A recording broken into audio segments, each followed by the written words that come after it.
Arjun study point में आप सभी का नमस्कार। सीटेट, यूपीटेट और सुपरटेट से रिलेटेड इन्वायरमेंट स्पेशल इन्वायरमेंट के 100 वन लाइनर क्वेश्चन बनाया गया है। इस वीडियो में हम लोग देखेंगे जिसमें क्वेश्चन विथ आंसर दोनों साथ में ही हैं, और इसका डिस्क्रिप्शन में आप सभी को पीडीएफ भी अवेलेबल मिल जाएगा। आप जाके पीडीएफ भी डाउनलोड कर सकते हैं।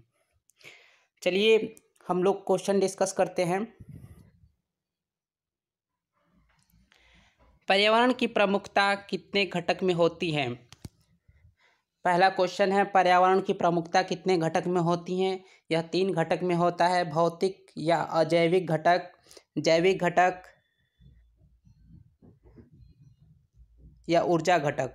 ये तीनों घटक जो हैं आपके पर्यावरण के घटक हैं। आते हैं नेक्स्ट, आदि मानव के भौतिक पर्यावरण की कार्यात्मक में भूमिका किस प्रकार की थी? आदि मानव जब थे उस समय पर्यावरण की कार्यात्मक भूमिका क्या थी? रिसीवर और कंट्रीब्यूटर की थी, यानी कि देने और लेने की थी, लेने और देने की। आते हैं नेक्स्ट क्वेश्चन, मानव का कौन सा पर्यावरण का विध्वंसक माना जाता है? मानव को पर्यावरण का विध्वंसक किसे माना जाता है? यह है प्रौद्योगिक मानव। प्रौद्योगिक मानव का मतलब होता है टेक्नोलॉजी से रिलेटेड है। आज जैसे जैसे विकास हो रहा है वैसे वैसे टेक्नोलॉजी का भी विकास हो रहा है। टेक्नोलॉजी के होने की वजह से दिन पे दिन पर्यावरण पे बहुत ही ज़्यादा प्रभाव पड़ रहा है, जैसे कि पेड़ पौधे को काटना, हाईवे रोड निर्माण करना।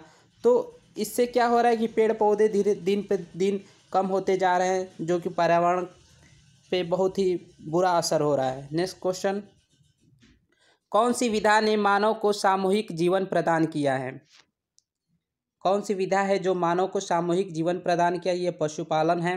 नेक्स्ट क्वेश्चन, खेती की सर्वाधिक पुरानी प्रणाली कौन सी है?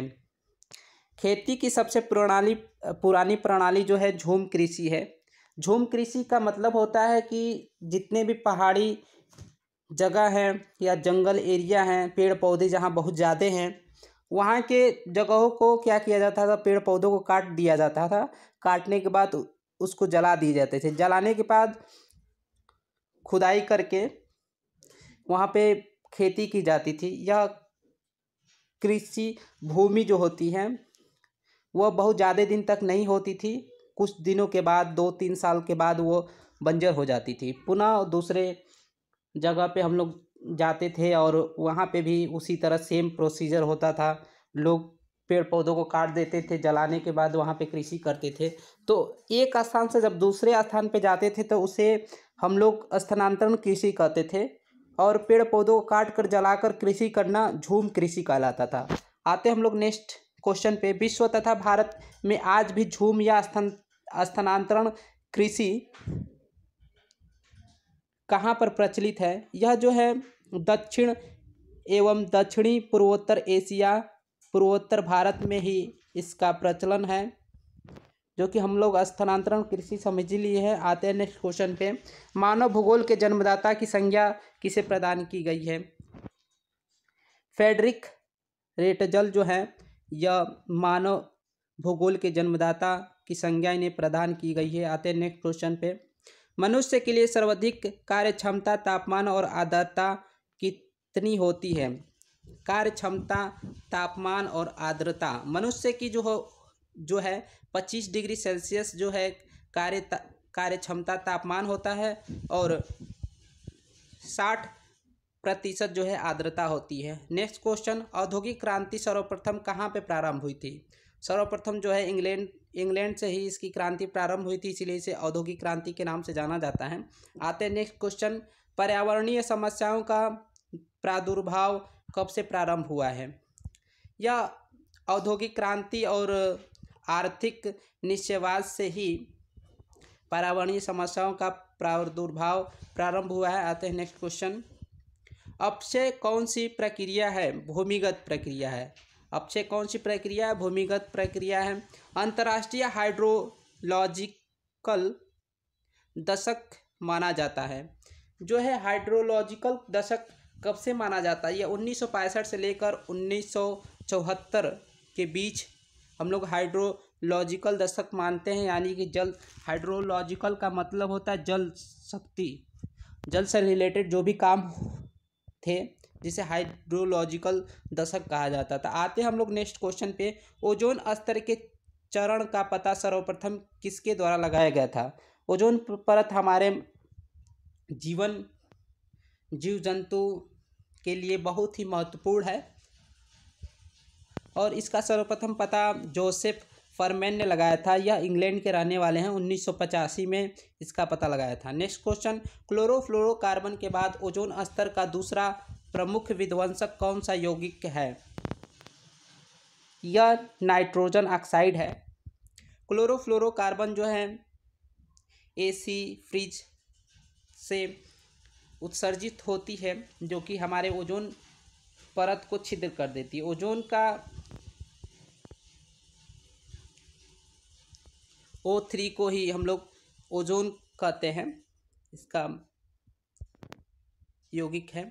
क्लोरोफ्लोरोकार्बन CFC बहुत ही हमारे ओजोन के लिए नुकसानदायक होता है। यह इसके जो निकलते हैं, निकलने के बाद ऊपर जाके ओजोन परत को छिद्र कर देते हैं, जिससे कि आने वाले पराबैंगनी किरणें आती हैं और हम लोग को बहुत ही हानि या क्षति पहुंचाती है।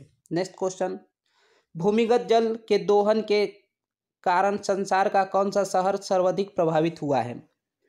जो है बुल्किन, USA, संयुक्त राष्ट्र अमेरिका।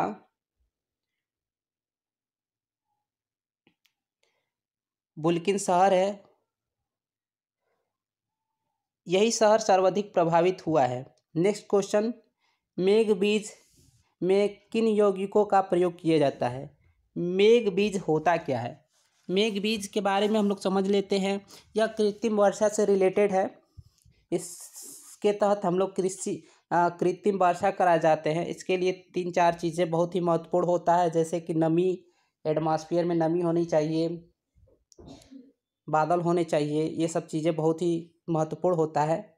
ठोस कार्बन डाइऑक्साइड और आयोडीन, ठोस कार्बन डाइऑक्साइड और आयोडीन के यौगिक होते हैं, जिससे कि मेघ बीज यौगिकों का प्रयोग किया जाता है। अपने स्थान पर शैलों तथा रेगोलिथ आवरण प्रस्तर के विघटन तथा वियोजन की प्रक्रिया को क्या कहते हैं? अपक्षय कहते हैं। आते हैं नेक्स्ट क्वेश्चन, हिमालय के सहारे फैले हुए भारतीय नगरों में भूमिवाह एवं भूस्खलन का प्रमुख कारण क्या है?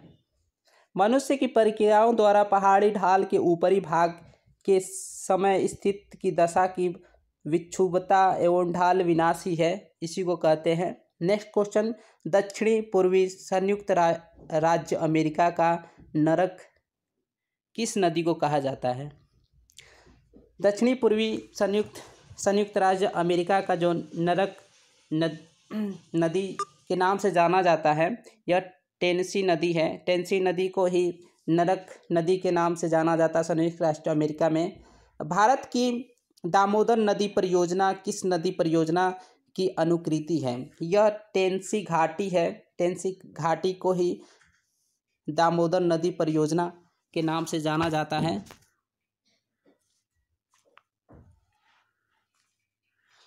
यह टेनेसी घाटी जो है लद्दाख के पास स्थित गलवान घाटी विवादित क्षेत्र अक्साई चीन में है। यह हमेशा चीन और भारत के साथ विवाद होता है। नेक्स्ट क्वेश्चन, विश्व की सर्वाधिक आपदा का परिवहन करने वाला 2 नदियाँ कौन सी हैं? एक एल्लो जो कि चीन में स्थित है और एक गंगा नदी जो कि भारत की सबसे बड़ी लंबी नदी है। उत्तर भारत की अर्थव्यवस्था का मेरुदंड है, उसे किस नदी को कहा जाता है? अर्थात उत्तर भारत का अर्थव्यवस्था के रीढ़ के नाम से जाना जाता है, यह गंगा नदी है। नेक्स्ट क्वेश्चन, मिस्र किसकी देन है? मिस्र नील नदी की देन है। नील नदी मिस्र की किनारे बसा हुआ है, मतलब नील नदी के किनारे ही मिस्र बसा हुआ है। आते हैं नेक्स्ट क्वेश्चन, पश्चिम बंगाल का शोक किस नदी को कहा जाता है? पश्चिम बंगाल का शोक जो है दामोदर नदी को कहा जाता है। नेक्स्ट क्वेश्चन, किस नदी को बिहार का शोक कहा जाता है? यह कोसी नदी है जो कि बिहार का शोक कहा जाता है। ये शोक किस लिए कहा जाता है? क्योंकि इस नदी से बहुत सारे नुकसान होते हैं। बहाव यदि बाढ़ आ जाते हैं तो त्रासदी एक तरह से आ जाती है, तो इसीलिए इस कुछ नदियों को शोक के नाम से जाना जाता है। यह बिहार में जब इसकी कोसी नदी बढ़ती है तो आसपास के एरिया को डुबा देती है, इसीलिए इसे शोक के नाम से जाना जाता है। आते हैं नेक्स्ट क्वेश्चन, भोपाल गैस त्रासदी कब और किसके द्वारा कारण हुई थी? भोपाल गैस त्रासदी कब और किसके कारण हुई थी? यह 3 दिसंबर 1984 को मिथाइल आइसोसाइनाइड, जिसे मिग के नाम से जाना जाता है, इस गैस का रिसाव हो गया था, जिसके कारण आसपास के क्षेत्र के लोग मारे गए थे इस रिसाव से। इसीलिए यह भोपाल में हुआ था, जिसे भोपाल गैस त्रासदी कहा जाता है। चेरनोबिल परमाणु दुर्घटना कब और किस देश में हुई थी? चेरनोबिल जो है यूक्रेन में है। यह 22 अप्रैल 1986 में हुआ था चेरनोबिल में, इसलिए इसे चेरनोबिल परमाणु दुर्घटना के नाम से जाना जाता है। यह 22 अप्रैल 1986 में हुआ था। नेक्स्ट क्वेश्चन, मिथाइल आइसलैंड दुर्घटना क्या है? मिसाइल आइसलैंड दुर्घटना जो है यह यूएसए के परमाणु ऊर्जा संयंत्र की सबसे बड़ी दुर्घटना है, जो 28 मार्च 1979 में पेंसिल्वेनिया में 3 माइल परमाणु ऊर्जा उत्पादन केंद्र पर हुई थी। 3 माइल ऊर्जा उत्पादन केंद्र है, जो कि आप चित्र में देख सकते हैं। ये यूएसए की है। यहीं पे सबसे बड़ा दुर्घटना हुआ था, जिसके लिए 3 माइल आइसलैंड दुर्घटना के नाम से जाना जाता है। यह 28 मार्च 1979 में हुई थी। आते हैं नेक्स्ट क्वेश्चन, धारणीय या अस्थायी विकास की अवधारणा सर्वप्रथम प्रतिपादित कब हुआ था या कहाँ हुआ था? कौन थे इसके? ब्रेटलैंड है, 1987 में किए थे। नेक्स्ट क्वेश्चन, स्थायी विकास के नियमित संयुक्त राष्ट्र का सम्मेलन कहाँ आयोजित हुआ था?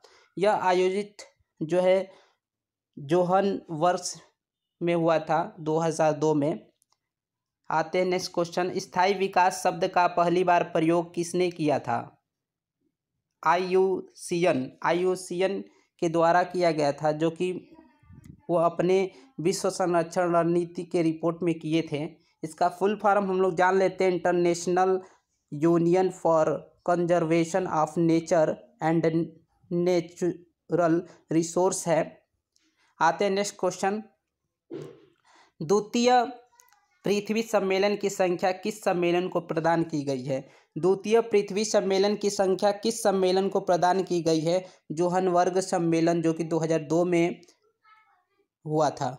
नेक्स्ट क्वेश्चन, धारणीय विकास के प्रमुख 5 क्षेत्र कौन कौन से हैं? धारणीय विकास आप जान लीजिए, इसके 5 प्रमुख क्षेत्र होते हैं, ऊर्जा, जल, स्वास्थ्य, कृषि, जैव विविधता। ये पांचों जो है बहुत ही महत्वपूर्ण है। नेक्स्ट क्वेश्चन, भारत के धारणीय विकास के दृष्टिकोण से विद्युत उत्पादन का सबसे अच्छा स्रोत कौन सा है? सबसे अच्छा स्रोत सौर ऊर्जा है। सौर ऊर्जा को इसलिए माना जाता है क्योंकि सौर ऊर्जा से बहुत ज़्यादा फायदे होते हैं और इससे कोई पर्यावरणीय प्रदूषण नहीं होता है।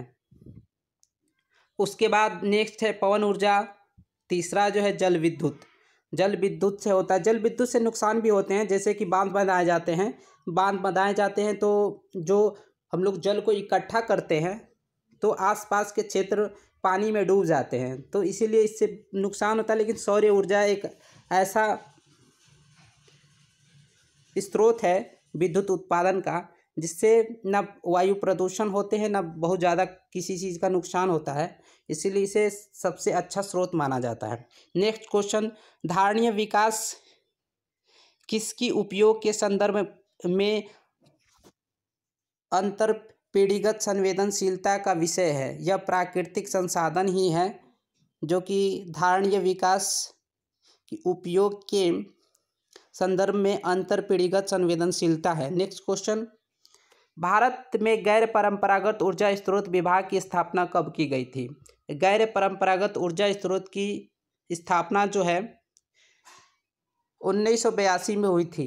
आते हैं नेक्स्ट क्वेश्चन, राष्ट्रीय पर्यावरणीय अभियांत्रिकीय शोध संस्था कहाँ पर स्थित है? यह शोध संस्था जो है, शोध किए जाते हैं पर्यावरण से रिलेटेड जो भी चीज़ें होते हैं वो शोध किए जाते हैं नागपुर में। पर्यावरण सुरक्षा अधिनियम को अन्य किस नाम से जाना जाता है? पर्यावरण सुरक्षा अधिनियम को किस नाम से जाना जाता है? छाता विधा। छाता विधा का मतलब होता है अम्ब्रेला लेजिस्लेशन। नेक्स्ट क्वेश्चन, भारतीय नवीनीकरण ऊर्जा विकास अधिकरण की स्थापना की गई थी 1987 में। रियो +5 या पृथ्वी सम्मेलन +5 कब और कहाँ आयोजित हुआ था? यह बहुत ही महत्वपूर्ण क्वेश्चन है आप सभी के लिए। यह 23 से 27 जून 1997 के मध्य न्यूयॉर्क में हुआ था। नेक्स्ट क्वेश्चन, शांति घाटी या साइलेंट वैली अवस्थित है? शांति घाटी या साइलेंट वैली किसे कहा जाता है? यह कहाँ पे स्थित है? यह जो है केरल में स्थित है। यह बहुत ही फेमस है, इसलिए आप इसे याद कर लें। साइलेंट घाटी या साइलेंट वैली किसे कहा जाता है? वेटलैंड दिवस कब मनाया जाता है? यह 2 फरवरी को वेटलैंड दिवस मनाया जाता है। आते हैं नेक्स्ट क्वेश्चन, रामसर सम्मेलन 2 फरवरी 1971 में हुआ था। ये किस संरक्षण से संबंधित है? यह वन संरक्षण से संबंधित है। यह बहुत ही इम्पोर्टेंट है रामसर सम्मेलन, जो कि 2 फरवरी 1971 में हुआ था। आते हैं नेक्स्ट क्वेश्चन, भारत में किस राज्य में सबसे बड़ी अंतर्देशीय लवणीय आर्द्रभूमि है? आर्द्रभूमि, लवणीय आर्द्रभूमि का मतलब क्या होता है?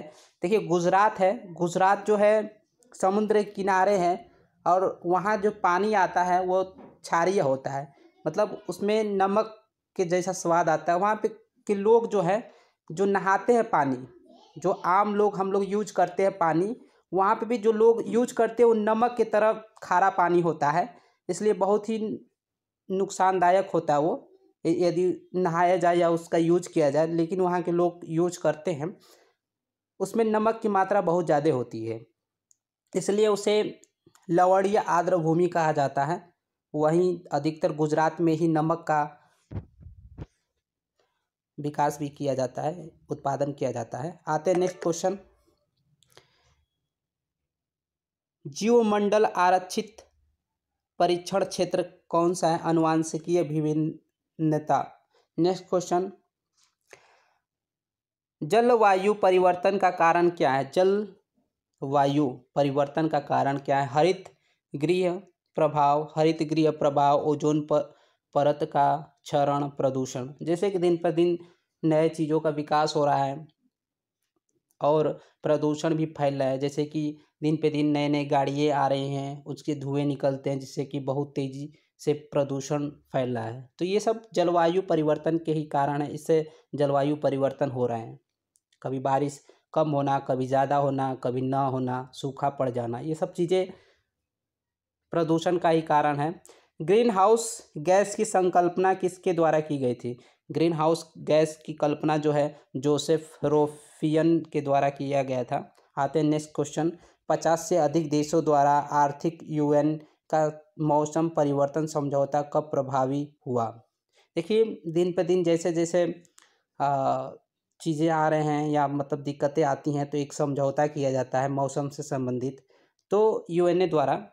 तो ये 50 से अधिक देशों द्वारा मिलकर मतलब एक समझौता किया गया था। ये 21 मार्च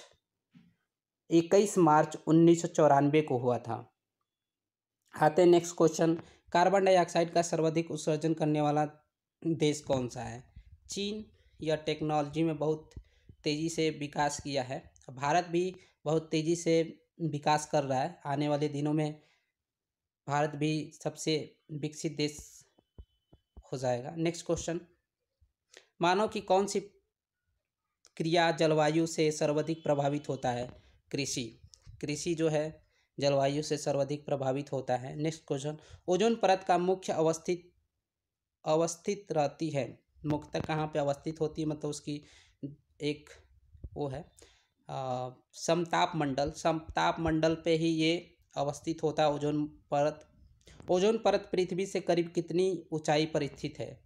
यह 20 किलोमीटर ऊंचाई पर स्थित है। नेक्स्ट क्वेश्चन, ओजोन बायोस्फीयर को बचाती है, पराबैंगनी किरणें। यह पराबैंगनी किरणें बहुत ही हमारे लिए हानिकारक है, इसलिए हम लोग चाहते हैं कि ओजोन परत जो छिद्र होता है वो न हो। आते हैं नेक्स्ट क्वेश्चन, ओजोन बायोस्फीयर को बचाती है पराबैंगनी किरणें। सूर्य से आने वाली पराबैंगनी किरणें कहलाती उससे क्या हानि होता है? त्वचा कैंसर। सूर्य से जो आने वाली पराबैंगनी होती है ये ओजोन परत ही इस पराबैंगनी को एब्जॉर्ब कर लेती है, जो कि पृथ्वी पर नहीं आती है, जिससे कि हम लोग इस कैंसर से बच जाते हैं। यही दिन पे दिन प्रदूषण बढ़ रहा है, CFC और अदर गैसें बढ़ रहे हैं, जिससे ओजोन परत का छिद्र हो रहा है। छिद्र होने से जो पराबैंगनी किरणें हैं जो ओजोन परत एब्जॉर्ब कर लेती है वो एब्जॉर्ब नहीं कर पाएगी, तो हमारे पृथ्वी पे आएंगे तो लोगों को त्वचा कैंसर जैसे भयानक बीमारी होने लगेगी। आते हैं नेक्स्ट क्वेश्चन, विश्व ओजोन दिवस कब मनाया जाता है? यह 16 सितंबर को ओजोन दिवस मनाया जाता है। आते हैं नेक्स्ट क्वेश्चन, फ्रिजों में कौन सी गैस भरी जाती है? मेथेन। यह गैस है, यह गैस फ्रिज में भरी जाती है। अधिकतर जो फ्रिज से निकलती हैं या ACO से निकलता है उसमें CFC भी होती है, जो कि बहुत ही हानिकारक होती है। आते हैं नेक्स्ट क्वेश्चन, वैज्ञानिकों की किस टीम ने सर्वप्रथम अंटार्कटिका के ऊपर ओजोन छिद्र का पता लगाया था? यह ब्रिटिश टीम जो कि छिद्र का पता लगाया था। ओजोन परत का निर्माण सर्वाधिक कहाँ पे हुआ है? अंटार्कटिका के ऊपर सर्वाधिक ओजोन परत का निर्माण हुआ है।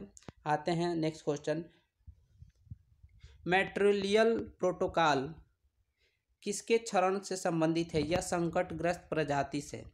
1 जनवरी 1989 में इस प्रोटोकॉल का हुआ था। ये संकटग्रस्त प्रजाति किसे कहते हैं? संकटग्रस्त प्रजाति का मतलब होता है कि जो जीव दिन पे दिन विलुप्त होते जा रहे हैं, जैसे कि गौरैया। आप जानते हैं गौरैया हमारे आसपास, घर के आसपास दिखने को मिल जाते थे, लेकिन आज के समय आपको दिखने को नहीं मिलेगा। इसका दिन पे दिन विलुप्त के कगार पे जा रहा है, यानी कि यह भी संकटग्रस्त प्रजाति इसी को कहते हैं जो दिन पे दिन विलुप्त होते जाए। आते हैं नेक्स्ट क्वेश्चन, किसने तिब्बत के पठार के ऊपर वर्ष 2005 में ओजोन आभा मंडल ओजोन हैलो का पता लगाया था? ओजोन आभा मंडल ओजोन हैलो के नाम से जाना जाता है। यह जो है पता लगाए थे GW कैटमूर ने इसका पता लगाए थे। नेक्स्ट क्वेश्चन, भारत के कुल क्षेत्रफल में वनों का क्षेत्रफल कितना है? भारत के कुल क्षेत्रफल में वनों का क्षेत्रफल 21% है। यह बहुत ही दयनीय स्थिति है, क्योंकि वन जितना अधिक होगा उतना प्रदूषण कम होगा।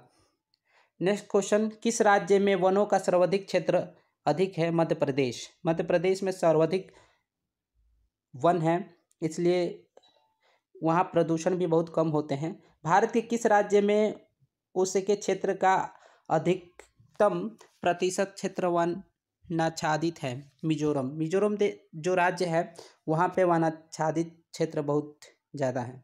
नेक्स्ट क्वेश्चन, भारत में अति सघन वनों का सर्वाधिक क्षेत्र किस राज्य में पाया जाता है? अरुणाचल प्रदेश में पाया जाता है। आते हैं नेक्स्ट क्वेश्चन, वनाच्छादित क्षेत्र सर्वाधिक कहाँ पे है? पश्चिमी घाट में सर्वाधिक वन आच्छादित क्षेत्र सर्वाधिक है। आते हैं नेक्स्ट क्वेश्चन। भारत में मैंग्रोव ज्वारीय वन के नाम से जाना जाता है वनस्पति पाई जाती है। सुंदरवन जो है कि कोलकाता पश्चिम बंगाल में है, यहाँ पे ही ज्वारीय वन पाए जाते हैं। आते हैं नेक्स्ट क्वेश्चन। नागालैंड की पर्वत बंजर होती जा रही है, इसका प्रमुख कारण क्या है? झूम कृषि के बारे में आप अभी डिस्कस किए थे। झूम कृषि होती क्या है? वहाँ पे भी नागालैंड में बहुत सारे जंगल हैं, जंगलों को काट कर पेड़ पौधों को काटा जाता था और काटने के बाद वहाँ पे कृषि की जाती थी। तो कृषि करने के बाद वहाँ की जो भूमि होती थी केवल 2-3-4 साल तक ही कृषि लायक होती थी, उसके बाद बंजर हो जाती थी। तो उसके बाद वह वहाँ की जगह को छोड़कर दूसरे जगह पे जाते थे और वहाँ पे कृषि करते थे। तो जो पहले वाले जगह थे वो बंजर हो जाती थी, फिर पेड़ पौधे उग जाते थे। पेड़ पौधे उगने के बाद उस वहाँ पे फिर पेड़ पौधे काटे जाते थे, जलाए जाते थे, कृषि किए जाते थे। तो नागालैंड के पर्वत बंजर होते जा रहे, इसका मुख्य कारण झूम कृषि ही है। Next question. भारतीय वन जीव संस्था कहाँ पर स्थित है? देहरादून में। विश्व के वन जीव भारत में पाए जाते हैं 5%। WWF का प्रतीक कौन सा जानवर है? WWF का जो प्रतीक है जायंट पांडा जो है WWF का प्रतीक है। चिपको आंदोलन मूल रूप से किसके विरुद्ध था? चिपको आंदोलन जो है वनोन्मूलन का मतलब होता है पेड़ पौधों का विनाश करना, ठीक है, उसके विरुद्ध चिपको आंदोलन चलाया गया था जिससे कि पेड़ पौधों की कटाई पे रोक लग सके। Next question. विश्व वन्य जीव दिवस कब मनाया जाता है? 3 मार्च को विश्व वन्य जीव दिवस मनाया जाता है। Next question. National bureau of plant genetic resource कहाँ पर स्थित है? यह दिल्ली में है, आप याद रखें दिल्ली, यह बहुत इंपॉर्टेंट है। National bureau of plant genetic resource कहाँ पर स्थित है? नई दिल्ली में। विश्व बाघ शिखर सम्मेलन 2010 का आयोजन कहाँ पर स्थित किया गया था? यह पीटर्सबर्ग में हुआ था, विश्व सम्मेलन 2010 का। आते हैं नेक्स्ट क्वेश्चन। पेड़ पौधे एवं जंतुओं में सर्वाधिक विशेषता है। पेड़ पौधों एवं जंतुओं में सर्वाधिक विशेषता है उष्णकटिबंधीय आर्द्र वन में। सर्वाधिक विशेषता किसमें है? उष्णकटिबंधीय आर्द्र वन में। Next question. अंतर्राष्ट्रीय टाइगर दिवस कब मनाया जाता है? अंतर्राष्ट्रीय टाइगर दिवस कब मनाया जाता है? 29 जुलाई को। प्रोजेक्ट टाइगर प्रारंभ किया गया था? यह सन है आपका 1973 में प्रोजेक्ट टाइगर प्रारंभ किया गया था। आते हैं नेक्स्ट क्वेश्चन। भारत का राष्ट्रीय जैविक उद्यान कहाँ पर स्थित है? भारत का राष्ट्रीय जैविक उद्यान कहाँ पर स्थित है? यह नई दिल्ली में है। आते हैं नेक्स्ट क्वेश्चन। भारत का सर्वप्रथम राष्ट्रीय उद्यान कौन सा है? कार्बेट उत्तराखंड, यह उत्तराखंड में स्थित है। भारत का सर्वप्रथम राष्ट्रीय उद्यान यही है, सबसे पुराना जिसे माना जाता है, कार्बेट के नाम से जाना जाता है, यह उत्तराखंड में स्थित है। Next question. बेतवा पार्क कहाँ पर स्थित है? यह बिहार में है, आप याद रखें। बेतवा पार्क यदि आता है तो यह बिहार में है। 5 मौसमों का बाग स्थित है। कौन सा ऐसा जगह है जिसे 5 मौसमों का बाग कहा जाता है? यह महरौली के पास है। भारत में हाथी परियोजना की शुरुआत कहाँ पे हुई थी? हाथी परियोजना यह 1900 मतलब कब से शुरुआत हुई थी? 1992 में।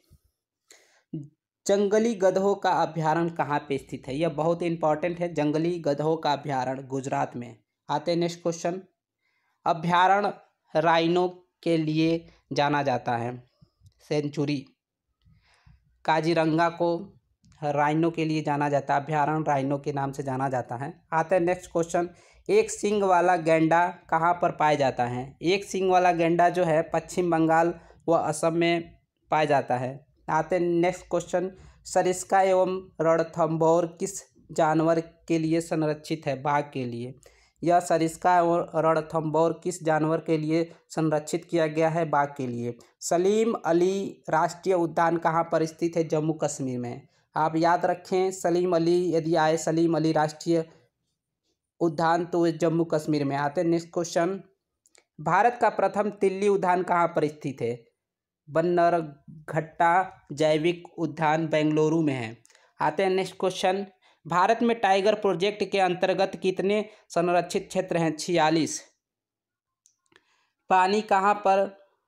पानी गैस, तरल और ठोस के रूप में उपलब्ध है। मतलब जो पानी है वो तीनों अवस्थाओं में कहाँ पर उपलब्ध होता है? यह हाइड्रोस्फीयर में उपलब्ध है। पृथ्वी की कुल सतह के लगभग कितने फीसदी क्षेत्र जलमंडल है? 70%। पृथ्वी के कुल सतह के लगभग कितने फीसदी क्षेत्र जलमंडल है? यह 70% क्षेत्र जो है जलमंडल से घिरा हुआ है। Next question. भारत का सबसे पुराना एनजीओ आधारित संरक्षण अनुसंधान कौन है? बॉम्बे नेचुरल हिस्ट्री सोसाइटी जो है मुंबई में है, यही सबसे पुराना एनजीओ है भारत का। आते हैं नेक्स्ट क्वेश्चन। भारतीय वनस्पति सर्वेक्षण का मुख्यालय कहाँ पर है? स्थित है कोलकाता। भारतीय वनस्पति सर्वेक्षण जहाँ पे सर्वेक्षण किए जाते हैं, भारतीय वनस्पतियों का सर्वेक्षण किया जाता है, वो कोलकाता में है। आते हैं नेक्स्ट क्वेश्चन। दुनिया में रबड़ का सबसे बड़ा उत्पादक और निर्यातक देश कौन है? माने उत्पादन भी करता है और निर्यात भी करता है। यह थाईलैंड है। इसे वहाँ के रोड भी रबड़ के बने हुए हैं। तो दुनिया का सबसे बड़ा उत्पादक यानी कि उत्पादक करता है, उत्पाद सबसे ज़्यादा करता है और निर्यात भी सबसे ज़्यादा करता है, थाईलैंड है। Next question. भारतीय प्राणी सर्वेक्षण की स्थापना कब की गई थी? 1916 में। भारतीय प्राणी सर्वेक्षण की स्थापना कब की गई थी? 1916 में। जीवाश्म ईंधन मुख्य रूप से पाया जाता है कार्बन में जो है जीवाश्म ईंधन मुख्य रूप से बना होता है, वो कार्बन का ही बना होता है। हमारा पूरा शरीर भी लगभग जो जीवाश्म होते हैं, जो मरने के बाद जो जीवाश्म बचे होते हैं, जो जीवाश्म ईंधन, जो मतलब पेड़ पौधे दब जाते हैं, उसके बाद वहाँ पे कई सालों के बाद खुदाई होती है तो वहाँ पे जीवाश्म ईंधन पाए जाते हैं, जो चट्टानों में दबे होते हैं जीव जंतु, तो वो कार्बन के ही बने होते हैं। नेक्स्ट, पनबिजली किस श्रेणी में आती है? यह ऊर्जा के अच्छे स्रोत में आती है। Next question. जलता कोयला पर्यावरण में छोड़ता है। जो हम लोग कोयला जलाते हैं तो हम लोग को पर्यावरण में क्या छोड़ता है, यानी क्या नुकसानदायक चीज़ें निकलती हैं? कार्बन डाइऑक्साइड और सल्फर। कार्बन डाइऑक्साइड और सल्फर की मात्रा निकलती है जो हमारे पर्यावरण को प्रदूषित कर देती है। आते हैं नेक्स्ट क्वेश्चन। पृथ्वी की ऊपरी परत जो मनुष्य जीव की मदद करने में सक्षम है को क्या कहा जाता है? स्थल मंडल। जो पृथ्वी के ऊपरी परत मनुष्य जीव की मदद करने में सक्षम है को क्या कहलाता है? स्थल मंडल। स्थल मंडल पे ही हम लोग का पूरा मतलब मनुष्य जीव मददगार होता है, सक्षम है। आते हैं नेक्स्ट क्वेश्चन। वायुमंडलीय दबाव एक के साथ मापा जाता है। वायुमंडलीय दबाव एक के साथ मापा जाता है, यह बैरोमीटर है। Next question.